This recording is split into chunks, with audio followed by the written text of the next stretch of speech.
Guys, welcome back to my channel. ಹೇಗಿದ್ದೀರಾ? ಎಲ್ಲರೂ ಚೆನ್ನಾಗಿದ್ದೀರಾ ಅಂತ ಅಂದ್ಕೊಳ್ತೀನಿ. ಇದರಲ್ಲಿ 4 to 5 ಡೇಸ್ ಇದ್ದು ವ್ಲಾಗ್ ಇದೆ. ಸ್ವಲ್ಪ ಕ್ಲಿಪ್ಪಿಂಗ್ ಆ್ಯಡ್ ಮಾಡಿದ್ದೀನಿ. ನೋಡಿ, ವಿಡಿಯೋ ಇಷ್ಟ ಆದರೆ ಒಂದು ಲೈಕ್ ಕೊಡಿ. ಹಾಗೆ ಯಾರೆಲ್ಲ ಸಬ್ಸ್ಕ್ರೈಬ್ ಮಾಡದೆ ವಿಡಿಯೋ ನೋಡ್ತಿದ್ದೀರಾ, ಪ್ಲೀಸ್ ಸಬ್ಸ್ಕ್ರೈಬ್ ಮಾಡಿಬಿಟ್ಟು ವಿಡಿಯೋ. ಇವತ್ತು ನಮ್ಮ ಗೂಚಿದು ಫಸ್ಟ್ ಬರ್ತ್ಡೇ. ಸೊ ಫಸ್ಟ್ ಬರ್ತ್ಡೇಯನ್ನು ಸ್ವಲ್ಪ ಸ್ಪೆಷಲಾಗಿ ಮಾಡೋಣ ಅಂತ ಅಂದ್ಕೊಂಡಿದ್ದೆ. ಸ್ವಲ್ಪ ಡೆಕೋರೇಷನ್ ಎಲ್ಲ ಮಾಡಿಬಿಟ್ಟು. ಬಟ್ ನನ್ನ ಹಸ್ಬೆಂಡ್ ಇದ್ದರೆ ಇಬ್ಬರು ಸೇರಿ ಒಳ್ಳೆ ಐಡಿಯಾ ಮಾಡಿಕೊಂಡು ಮಾಡ್ಬೋದಿತ್ತು.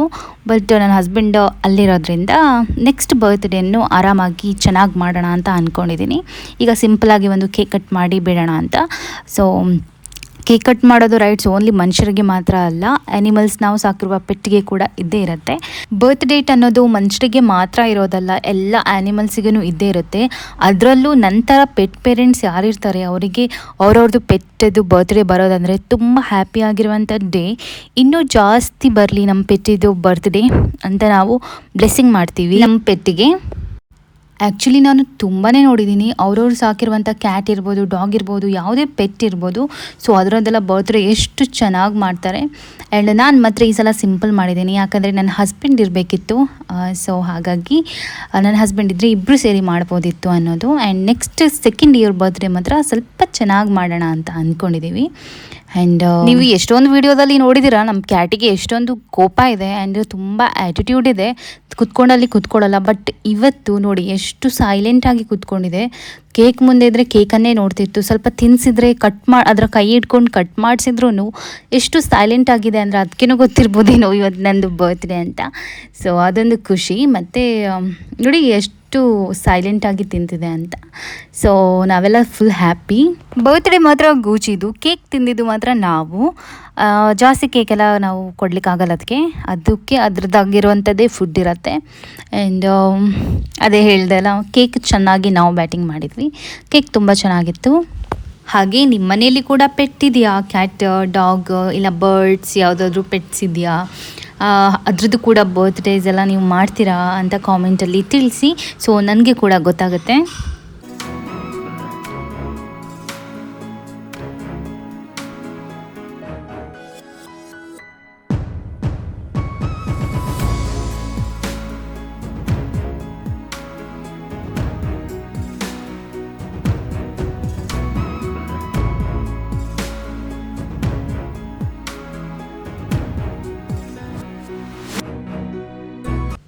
ನೆಕ್ಸ್ಟ್ ಡೇ ಮಾರ್ನಿಂಗು ಬ್ರೇಕ್ಫಾಸ್ಟಿಗೆ ಅಂತ ನಮ್ಮಮ್ಮ ಪುಂಡಿ ಮಾಡಿದರು. ಪುಂಡಿ ಅಂದರೆ ರೈಸ್ ಬಾಲ್ಸ್ ಅಂತ ಕೂಡ ಹೇಳ್ತಾರೆ, ರೈಸಿಂದ ಮಾಡೋದು. ಆ್ಯಂಡ್ ಅಪರೂಪಕ್ಕೆ ಮಾಡಿದ್ರಲ್ವಾ, ಇಂಥ ತಿಂಡಿಗಳನ್ನೆಲ್ಲ ಅಪರೂಪಕ್ಕೆ ಮಾಡೋದು. ಸೊ ಅಪರೂಪಕ್ಕೆ ಮಾಡಿದ್ರು ಅಂತ ನಾನು ಒಂದು ವಿಡಿಯೋ ಕ್ಲಿಪ್ ಇರಲಿ ಅಂತ ಕ್ಲಿಪ್ಪಿಂಗ್ಸ್ ಇದು ಆ್ಯಡ್ ಮಾಡ್ತಿದ್ದೀನಿ. ಆ್ಯಂಡ್ ಪುಂಡಿ ಮಾತ್ರ ಎಷ್ಟು ಸ್ಮೂತಾಗಿತ್ತು ಅಂದರೆ ಅಷ್ಟು ಸ್ಮೂತಾಗಿತ್ತು. ಅದ್ರ ಜೊತೆ ಚಿಕನ್ ಸುಕ್ಕ ಕೂಡ ಇತ್ತು. ಚಿಕನ್ ಸುಕ್ಕಕ್ಕೆ ಒಳ್ಳೆ ಕಾಂಬಿನೇಷನ್ ಅಂತ ಹೇಳ್ಬೋದು. ಇದಕ್ಕೆ ಜಾಸ್ತಿ ಇಂಗ್ರೀಡಿಯೆಂಟ್ಸ್ ಬೇಕಾಗಿಲ್ಲ. ವೈಟ್ ರೈಸು ಅಂದರೆ ಮಾರ್ನಿಂಗ್ ಬ್ರೇಕ್ಫಾಸ್ಟ್ಗೆ ನೀವು ಮಾಡ್ಕೊಳ್ಳೋದಾದರೆ ನೈಟು ವೈಟ್ ರೈಸನ್ನು ನೆನೆಸಿಟ್ರಾಯಿತು. ಆ್ಯಂಡ್ ಕೋಕ್ನಟ್ಟು, ತೆಂಗಿನಕಾಯಿ, ಸ್ವಲ್ಪ ಉಪ್ಪು ನೀರು ಹಾಕಿ ಮಿಕ್ಸಿಯಲ್ಲಿ ಗ್ರೈಂಡ್ ಮಾಡ್ಕೊಳ್ಳೋದು. ಅಂದರೆ ಸಣ್ಣದಾಗಿ ಗ್ರೈಂಡ್ ಮಾಡ್ಕೊಳ್ಳೋದಲ್ಲ, ತರ್ತರಿ ಆಗಿರಬೇಕು. ಆ ಥರ ಗ್ರೈಂಡ್ ಮಾಡಿಕೊಂಡು ಒಂದು ಪಾತ್ರೆಗೆ ಹಾಕಿ ಚೆನ್ನಾಗಿ ಮಿಕ್ಸ್ ಮಾಡ್ಕೊಬೇಕು ಪಾತ್ರೆಯಲ್ಲಿನೇ. ಆಮೇಲೆ ಗ್ಯಾಸ್ ಆನ್ ಮಾಡಿ ಅದಕ್ಕೆ ಒಂದು ಪಾತ್ರೆ ಇಟ್ಟು ಅದರಲ್ಲಿ ಸ್ವಲ್ಪ ಆಯಿಲ್ ಹಾಕಿ ಆಯಿಲ್ ಜೊತೆನೇ ಇದನ್ನು ಬೇಯಿಸಬೇಕು ಚೆನ್ನಾಗಿ. ಅಕ್ಕಿ ಮತ್ತು ಇದು ಏನು ಬ್ಯಾಟರ್ ಇದೆ ಇದನ್ನು ಚೆನ್ನಾಗಿ ಬೇಯಿಸಬೇಕು. ಬೇಯಿಸಿದ ಮೇಲೆ ಈ ಥರ ದಪ್ಪಗಾಗುತ್ತೆ. ಪುಂಡಿ ಇರೋದು ರೌಂಡ್ ಅಲ್ವಾ, ಸೊ ರೌಂಡ್ ಲಡ್ಡು ಥರ ರೌಂಡ್ ಮಾಡಿ ಅದನ್ನು ಇಡ್ಲಿ ಪಾತ್ರೆ ಇರುತ್ತಲ್ಲ, ಈ ಥರ ಒಂದು ಬನಾನಾ ಲೀಫ್ ಹಾಕಿಬಿಟ್ಟು ಇಡ್ಲಿ ಪಾತ್ರೆಯಲ್ಲಿ ಇಡಬೇಕು. ಒಂದು 20 to 25 ಮಿನಿಟ್ಸ್ ಒಳಗಡೆ ಇದು ಚೆನ್ನಾಗಿ ಬೇಯುತ್ತೆ. ಇಲ್ಲಿ ನೀವು ನೋಡ್ತಿರ್ಬೋದು ನಮ್ಮದು ಪುಂಡಿ ರೆಡಿ. ಆ್ಯಂಡ್ ಅದರದ್ದು ಪರಿಮಳ ಕೂಡ ಅಷ್ಟು ಚೆನ್ನಾಗಿರುತ್ತೆ, ಬನಾನಾ ಲೀಫೆಲ್ಲ ಹಾಕಿದ್ದೀವಲ್ಲ ಹಾಗಾಗಿ.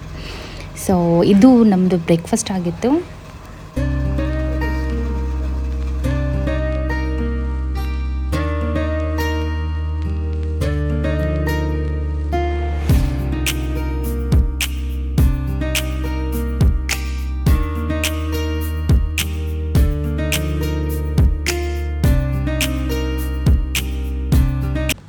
ಬನ್ನಿ ಈಗ ಇದನ್ನು ಟೇಸ್ಟ್ ಮಾಡಿ ಹೇಳ್ತೀನಿ ಹೇಗಾಗಿದೆ ಅಂತ.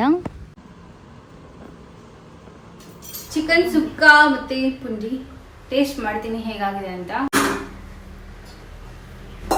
ತುಂಬ ಸ್ಮೂತ್ ಇದೆ, ರಾಗಿ ಮುದ್ದೆ ಥರ. ಆ್ಯಕ್ಚುಲಿ ರಾಗಿ ಮುದ್ದೆ ನಾನು ನೋಡಿರೋದಷ್ಟೇ, ತಿಂದಿಲ್ಲ.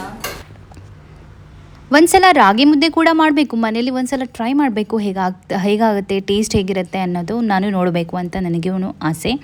ಸೊ ನೋಡಬೇಕು. ಆ್ಯಂಡ್ ಇದು ಇಲ್ಲಿ ನೋಡ್ತಿರ್ಬೋದು ಚಿಕನ್ ಸುಕ್ಕ ಜೊತೆ ಪುಂಡಿ, ತುಂಬ ಟೇಸ್ಟಿಯಾಗಿತ್ತು, ಚೆನ್ನಾಗಿತ್ತು. ಓಕೆ ಫ್ರೆಂಡ್ಸ್, ಇದು ತಿಂದ್ಬಿಟ್ಟು ಆಮೇಲೆ ಸಿಗ್ತೀನಿ. ಬಾಯ್. ನೆಕ್ಸ್ಟ್ ಡೇ ನಾನು ನಮ್ಮಮ್ಮ ಎಲ್ಲಿಗೆ ಹೋಗಿದ್ವಿ ಅಂದರೆ, ಇಲ್ಲೆಲ್ಲ ನೀವು ನೋಡ್ತಿರ್ಬೋದು ಸರ್ವಿಸ್ ಸ್ಟೇಷನ್ಗೆ ಹೋಗಿದ್ವಿ. ನಮ್ಮದು 2 ವೀಲರ್ ಸ್ವಲ್ಪ ವಾಶ್ ಮಾಡೋಕ್ಕಿತ್ತು. ವಾಶ್ ಮಾಡಿಬಿಟ್ಟು, ಯಾಕಂದರೆ ತುಂಬ ದಿನ ಆಗಿತ್ತು ವಾಶ್ ಮಾಡಿ, ಸೊ ಹಾಗಾಗಿ ವಾಶ್ ಮಾಡ್ಲಿಕ್ಕಂತ ಹೋಗಿದ್ವಿ. ಇವತ್ತು ಬೇರೆ ಒಂಥರ ಮಳೆ ಬರೋ ಥರ ಇತ್ತು ವೆದರು. ಆ್ಯಂಡ್ ಇಲ್ಲಿ ನೋಡ್ತಿರ್ಬೋದು ವಾಶ್ ಆಗ್ತಾಯಿದೆ.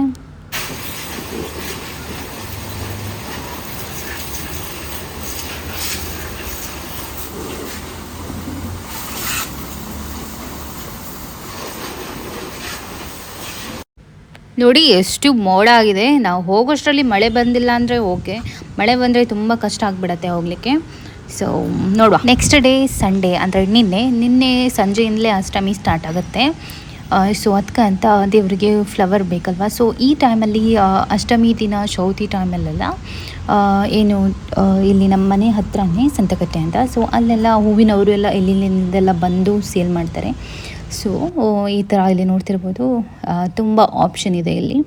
ಆ್ಯಂಡ್ ಇಲ್ಲಿ ಹೂ ತಗೊಳ್ಳಿಕ್ಕಂತ ನಾವು ಬಂದಿದ್ವಿ. ಸ್ವಲ್ಪ ಹೂ ತಗೊಂಡು ಆಮೇಲೆ ಮನೆಗೆ ಹೋದ್ವಿ. ಬಟ್ ಈ ದಿನ ಮಾತ್ರ ಸ್ವಲ್ಪ ಹೂಗಳಿಗೆಲ್ಲ ರೇಟ್ ಜಾಸ್ತಿ ಅಂತಲೇ ಹೇಳ್ತಾರೆ. ಕೂಡ ಎಲ್ಲೋನಾ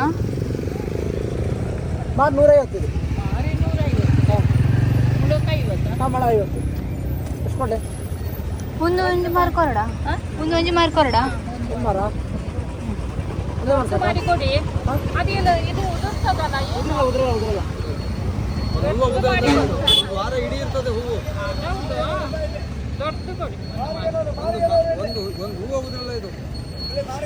ದೇವರಿಗೆ ಹಾಕಿದ್ರೆ ದಿವಸ ಇರಬೇಕು. ಹೂ ತಗೊಂಡು ಬರ್ಲಿಕ್ಕೆ ಹೋಗಿದ್ವಿ. ನಾಳೆ ಅಷ್ಟಮಿ ಅಲ್ವಾ, ಹಾಗಾಗಿ ಸೊ ಹೂ ತಗೊಂಡು ಬಂದಾಯ್ತು. ಸ್ವಲ್ಪ ತಗೊಂಡು ಇವತ್ತು ಸಂಡೇ, ಇವತ್ತು ರಾತ್ರಿಯಿಂದನೇ ಸ್ಟಾರ್ಟು, ಈಗಲಿಂದಲೇ ಸ್ಟಾರ್ಟು ಅಷ್ಟಮಿ. ಸೊ ಇವತ್ತು ನಾಳೆ ಬೆಳಿಗ್ಗೆಗೆ ಅಮ್ಮ ಒಂದು ಸ್ಪೆಷಲ್ ತಿಂಡಿ ಮಾಡ್ತಾರೆ ಮಾರ್ನಿಂಗ್ ಬ್ರೇಕ್ಫಾಸ್ಟಿಗೆ. ನಾನು ಅದು ನಿಮ್ಮ ಜೊತೆ ಶೇರ್ ಮಾಡ್ತೀನಿ, ಯಾವುದ್ರಲ್ಲಿ ಮಾಡೋದಂತ ಹೇಳ್ತೀನಿ. ಇಲ್ಲಿ ನೀವು ನೋಡ್ತಿರ್ಬೋದು ಇದರಿಂದ ತಿಂಡಿ ಮಾಡ್ತಾರೆ. ಇದು ಹಲಸಿನ ಎಲೆಯಿಂದ ಮಾಡಿರುವಂಥದ್ದು.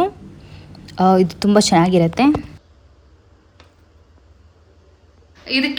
ಇದರಿಂದ ಮಾಡೋವಂಥದ್ದು. ಇದು ಸ್ವೀಟ್ ಇರುತ್ತೆ ಸ್ವಲ್ಪ. ನಾಳೆ ತೋರಿಸ್ತೀನಿ ಯಾವ ರೀತಿ ಮಾಡ್ತಾರಂತ. ಆ್ಯಂಡ್ ಇದಕ್ಕೆ ನಮ್ಮ ಭಾಷೆಯಲ್ಲಿ, ತುಳು ಭಾಷೆಯಲ್ಲಿ ಚಿಲ್ಮಿ ದಡ್ಡೆ ಅಂತ ಹೇಳ್ತಾರೆ. ಆ್ಯಂಡ್ ಕನ್ನಡದಲ್ಲಿ ಕೂಡ ಚಿಲ್ಮಿ ಅಡ್ಡೆ ಅಂತ ಹೇಳ್ಬೋದು. ನಿಮ್ಗೇನಾದ್ರೂ ಗೊತ್ತಿದ್ರೆ ಕಾಮೆಂಟಲ್ಲಿ ತಿಳಿಸಿ. ಯೂಟ್ಯೂಬಲ್ಲೆಲ್ಲ ನಾನು ಸರ್ಚ್ ಮಾಡುವಾಗ ಚಿಲಿಂಬಿ ಅಡ್ಡೆ ಅಂತ ಕೂಡ ಹೇಳ್ತಾರೆ. ಸೊ ನಾವೆಲ್ಲ ಚಿಲ್ಮಿ ಅಡ್ಡೆ ಅಂತ ಹೇಳ್ತೀವಿ. ಸೊ ಇದನ್ನು ಮಾಡ್ತಾರೆ, ಚೆನ್ನಾಗಿರುತ್ತೆ. ನೆಕ್ಸ್ಟ್ ನಮ್ಮ ಗೂಚಿನ ಸ್ವಲ್ಪ ಹೊರಗಡೆ ಕರ್ಕೊಂಬಂದೆ. ಸ್ವಲ್ಪ ಅದಕ್ಕೆ ಒಂದು ಮನೆಯಿಂದ ಹೊರಗೆ ಹೋಗೋದೊಂದು ಕೆಟ್ಟ ಅಭ್ಯಾಸ. ಹೊರಗೆ ಹೋಗಿ ಸ್ವಲ್ಪ ಕುತ್ಕೊಳ್ಳುತ್ತೆ ಆಚೆ ಈಚೆ ನೋಡಿಕೊಂಡು. ಸೊ ನಾನು ಕರ್ಕೊಂಬಂದೆ. ಆ್ಯಂಡ್ ಫ್ಲವರ್ಸಲ್ಲಿ ಇಲ್ಲಿ ನೋಡ್ತಿರ್ಬೋದು ಇಷ್ಟೊಂದು ಫ್ಲವರ್ಸ್ ತಗೊಂಡ್ವಿ. ಆ್ಯಂಡ್ ಇದರಲ್ಲಿ ಮೇನ್ ನಂದು ಫೇವ್ರೆಟ್ ಫ್ಲವರ್ ಅಂದರೆ ಇದಕ್ಕೆ ಜಾಜಿ ಅಂತ ಹೇಳ್ತಾರೆ. ಅದರ ಸ್ಮೆಲ್ಲು ತುಂಬ ಚೆನ್ನಾಗಿರುತ್ತೆ. ಸೊ ಅದು ಒಂದು ತಗೊಂಡ್ವಿ.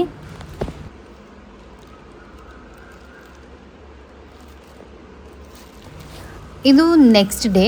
ಇಲ್ಲಿ ನೀವು ನೋಡ್ತಿರ್ಬೋದು ನಮ್ಮಮ್ಮ ಚಿಲ್ಮಿ ಅಡ್ಡೆ ಮಾಡಲಿಕ್ಕೆ ಇಲ್ಲಿ ತೆಂಗಿನಕಾಯಿ ಮತ್ತು ಬೆಲ್ಲ ಹಾಕಿ ಇದು ಮಿಕ್ಸ್ ಮಾಡಿ ಇಟ್ಟಿರುವಂಥದ್ದು. ಆ್ಯಂಡ್ ಈ ಎಲೆಗಳನ್ನೆಲ್ಲ ವಾಶ್ ಮಾಡಿ ಇಟ್ಕೊಂಡಿದ್ದಾರೆ. ನೀವಿಲ್ಲಿ ನೋಡ್ಬೋದು. ಫಸ್ಟಿಗೆ ಇದು ಮಾಡುವಾಗಲೇ ವಾಶ್ ಮಾಡಿ ಇಟ್ಕೊತಾರೆ. ಬಟ್ ಆದ್ರೂ ಒಂದ್ಸಲ ತಿಂಡಿ ಮಾಡುವಾಗ ವಾಶ್ ಮಾಡಿ ಇಟ್ಕೊಂಡ್ರೆ ಬೆಟರ್ ಅಂತ ಒಂದ್ಸಲ ವಾಶ್ ಎಲ್ಲ ಮಾಡಿ ಇಟ್ಕೊಂಡಿದ್ದಾರೆ. ಆ್ಯಂಡ್ ಇದು ಅಕ್ಕಿ ಮತ್ತು ತೆಂಗಿನಕಾಯಿದು ಬ್ಯಾಟರ್. ಅಕ್ಕಿ ಯಾವುದಂದರೆ ನಮ್ಮದು ಬಾಯ್ಲ್ಡ್ ರೈಸ್ ಯಾವುದೇ ಆಗುತ್ತೆ. ಸೊ ಬಾಯ್ಲ್ಡ್ ರೈಸು ಸ್ವಲ್ಪ ತೆಂಗಿನಕಾಯಿ, ನೀರು, ಉಪ್ಪು ಹಾಕಿ ಈ ಥರ ತಿಕ್ ಪೇಸ್ಟ್ ಬ್ಯಾಟರ್ ಮಾಡ್ಕೊಬೇಕು. ಈ ಥರ ತಿಕ್ಕಿರಬೇಕು. ಇದನ್ನು ಇಲ್ಲಿ ನೋಡ್ತಿದ್ದೀರಲ್ಲ ನೀವು, ಹಲಸಿನ ಎಲೆ ಒಳಗಡೆ ಹಾಕಿಬಿಟ್ಟು ಆಮೇಲೆ ಬೆಲ್ಲ ಮತ್ತು ತೆಂಗಿನಕಾಯಿ ಮಿಕ್ಸ್ಚರ್ ಇದೆಲ್ಲ ಅದರ ಮಧ್ಯದಲ್ಲಿ ಹಾಕಿ ಮುಚ್ಚೋದು. ನಾನು ನಿಮಗೆ ತೋರಿಸ್ತೀನಿ ನೋಡಿ.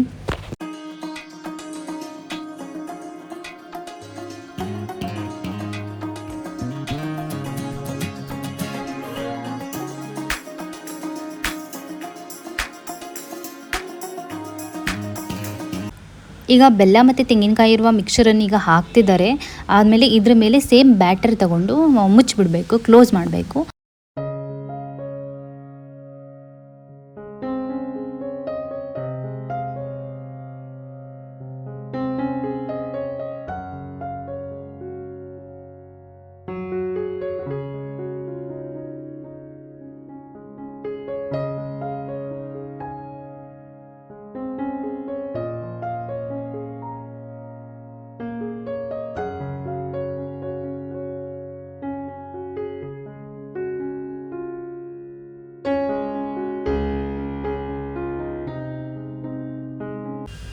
ನೆಕ್ಸ್ಟು ಇಡ್ಲಿ ಮಾಡುವ ಪಾತ್ರೆಯಲ್ಲಿ ಎಲ್ಲವನ್ನು ಇಟ್ಟು ಮುಚ್ಚಿಡಬೇಕು.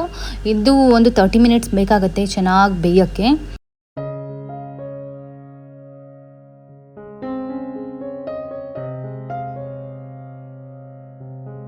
ನಮ್ಮಮ್ಮ ನಾನು ವಿಡಿಯೋ ಎಲ್ಲ ಮಾಡ್ತೀನಿ ಅಂತ ನಮ್ಮಮ್ಮ ಏನೋ ಪೋಸ್ ಕೊಡಲ್ಲ. ಮಾಡಿರುವಂಥ ಅಡುಗೆ ಚೆನ್ನಾಗಿರಬೇಕು ಅನ್ನೋದು ಅವ್ರದ್ದು ಮೈಂಡಲ್ಲಿರುತ್ತೆ ನೋಡಿ. ಮತ್ತು ನಾನೊಂದು ಸ್ಮೈಲ್ ಮಾಡಿ ಅಂತ ಹೇಳಿದಾಗ ಸ್ಮೈಲ್ ಮಾಡ್ತಾರೆ ಅಷ್ಟೇ. ಒಂದು ವಿಡಿಯೋ ಮಾಡಬೇಕಂದ್ರೆ ಅಮ್ಮನ ಜೊತೆ ತುಂಬಾ ರಿಕ್ವೆಸ್ಟ್ ಮಾಡ್ಕೊಬೇಕು. ತುಂಬಾ ಸ್ಟ್ರಿಕ್ಟು ನಮ್ಮಮ್ಮ ಆ್ಯಂಡ್ ತುಂಬ ಗಲಾಟೆಗಳು ಆಗ್ತಾನೆ ಇರುತ್ತೆ. ಆ್ಯಂಡ್ ಸೊ ನನ್ನ ಈ ಎಫರ್ಟ್ಗಾದರೂ ನೀವು ನನಗೆ ಸಬ್ಸ್ಕ್ರೈಬ್ ಮಾಡಲೇಬೇಕು. ಸೊ ವಿಡಿಯೋ ನೋಡ್ತಿರುವಾಗಲೇ ಒಂದು ಸಬ್ಸ್ಕ್ರೈಬ್ ಬಟನ್ ಕ್ಲಿಕ್ ಮಾಡಿಬಿಡಿ. ನೋಡಿ ಇಲ್ಲಿ 30 ಮಿನಿಟ್ಸ್ ಆಯಿತು. ನಮ್ಮದು ಚಿಲ್ಮಿ ಅಡ್ಡೆ ರೆಡಿ. ಈಗ ನಾನು ಇದನ್ನು ಟೇಸ್ಟ್ ಮಾಡಿ ಹೇಳ್ತೀನಿ ಹೇಗಾಗಿದೆ ಅಂತ.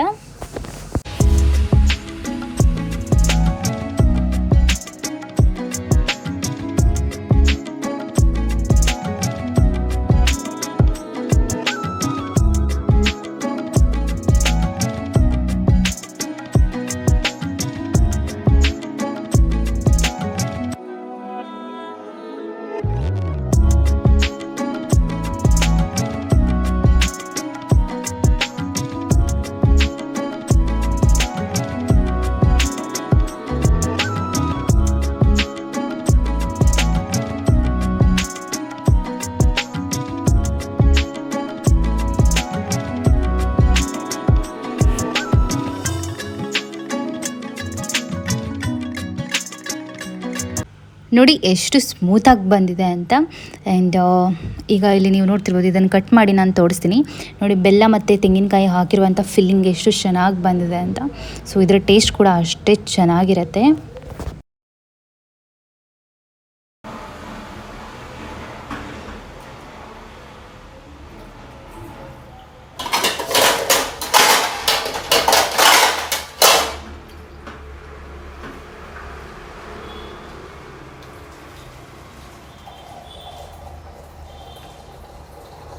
ತುಂಬ ಚೆನ್ನಾಗಿದೆ. ನಾನು ಎಷ್ಟೋ ವರ್ಷ ಬಿಟ್ಟಿರ್ತೀನಿ ಅದು.